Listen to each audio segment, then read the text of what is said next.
Israel menghancurkan gudang penyimpanan pasukan medis milik Arab Saudi di jalur Gaza. Serangan tersebut tidak hanya mengundang kemarahan Arab Saudi, namun juga di seluruh Timur Tengah.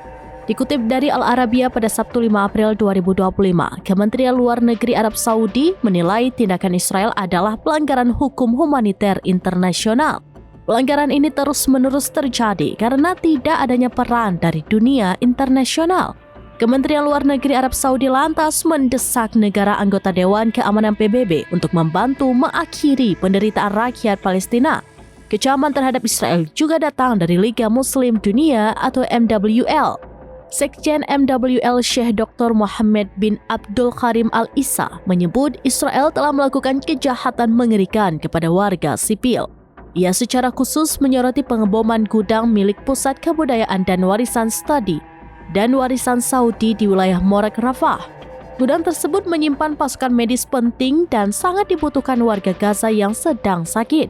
Liga Muslim Dunia juga mengutuk serangan Israel terhadap sekolah Dar Al-Arqam pada Kamis 3 April 2025 hingga menewaskan 31 orang.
Download Tribun X sekarang, menghadirkan lokal menjadi Indonesia.